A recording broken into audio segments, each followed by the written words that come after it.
today I'll be reviewing this Netflix series Never Have I Ever just dropped its final season. I always enjoyed Never Have Ever, this show written from Mindy Kaling, and I thought she did really good job overall with this character named Debbie. She is very relatable, like anybody can watch her and relate to her. She's really very likable on screen, although she has two love interests. Like she started this series with Ben and Paxton, and a lot of people were like rooting for them, like will she end up with the Ben or will she end up with the Paxton? And this season they do introduce a brand new love interest for her, and the minute I saw this actor I was like, where did I see him? He's so cute and so charming on screen. I had to Google him, and of course this actor, he's from Love Victor, one of the show from Hulu. I really liked him in that show too. He's very charming on screen. I really liked him in this season too. Once again in this series, overall the way this series ended, I thought it was good. Although I felt like overall this show, especially from Mindy Kaling, her perspective, because I'm watching this show, although I do recognize that's how she's writing the show, but sometimes I feel like in this season she tried to say all this politically correct things, like the Fabiola, her name in this show, like she is this character, sometimes she will say all this thing, like I was like, oh, did Mindy Kaling, obviously she's on Twitter, often she gets a lot of hate from people because of the way she portray her, I guess the center character in her story. They're always very, like, I guess whenever you're talking about writer, they do write a story that reflect them, like themselves. Mindy Kaling, she did say like all these characters she create, they're reflection of her own experience. So, you cannot blame her. That being said, I felt like she was on Twitter, all this political correctness, the show tried to show us. I was like,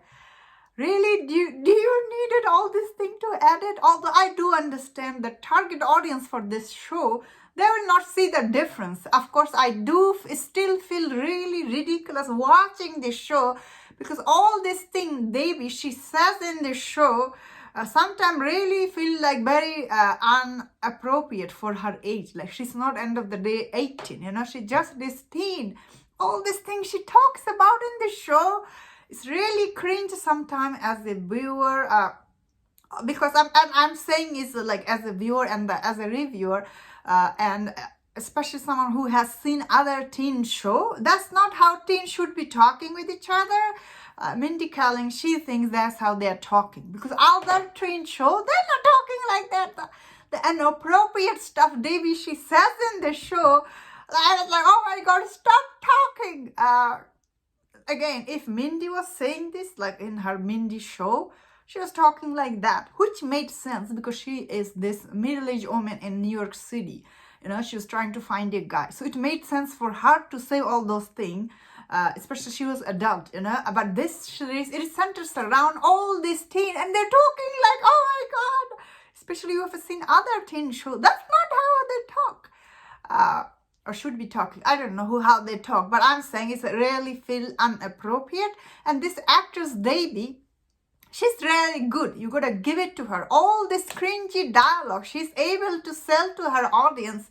It's really amazing, and also testament to that she's a really good actress. So after this, I hope she still gets a job from other Netflix project, because this actress, she's really sweet and charming, and she has this likable quality. Like every time she's on screen, you really like her. I really like Ben. And obviously Debbie has this on and off all this relationship, but I think she has a really good chemistry with both of these actors. Like she has a really good chemistry with the Paxton, she's a good chemistry with the Ben. Obviously, I think many people will be this season, you will feel weird watching this because this love triangle the show is based on. Once again, that is why I think Mindy Kaling, she went Twitter and she saw obviously this Paxton actor, I think she's 28 years old or something. So he's a little bit older than her. But you know what? You casted him as a teenager, and now he's what, 19? But still, you are supposed to show people this love triangle they had. That is what your show is based on. I think, again, once again, she tried to write this political correctness. So in this season, Braxton is dating this guy, I guess, new teacher who just finished college, because like now she's the writing with the show where their actual real ages, because she's trying to write politically correct writing. Which it will make you feel weird when you are watching it, because you are like, whoa, what happened to? Because in your mind, Braxton is not 28 years old. He's like supposed to be 19, I guess. But I get it, what she was trying to say. I was a little disappointed. This love triangle thing was gone, because Braxton was just this like friend zone, I guess. Still, I think still their dynamic was interesting. But you know, whenever you are like, why did you cast this 28 years old? Because she got all this backlash from the people online. Oh, why Debbie is dating his, because the people are, you know, go online and you check their real age. Yeah, Braxton is a little bit older, so she tried to write him out. Yeah. Overall, the way the show ends, it's really still very good. All the people, especially all the characters, they're closer. It's like Debbie's grandma. She gets married and Debbie's mom finds someone. I like that a lot. But this is a little bit very modernized story. I did enjoy watching it. Although I don't know how realistic it is, but I think overall this show is actually still very well written show. Like all the characters are really likable, but sometimes the acting is not good. Especially this Fabiola, she cannot act. She's really bad actress. Although she's really pretty, but same time she does such a bad actor. And this, what is her name, Enola? I think she's okay. She's an okay actress. I guess that's how they ask him to act, like react. You know, the way sometimes these two characters react, they're really bad actors. So I don't know, will they be getting more role from other show, because both of their acting is cringe, unfortunately. But overall, the show still was quite good. The way they ended, I liked it. And that's my thought on this. Let me know in the comment what do you think about this show. If you enjoyed this review, don't share other reviews on other topics. If you enjoyed this, please subscribe. Until I see you next time, please take care.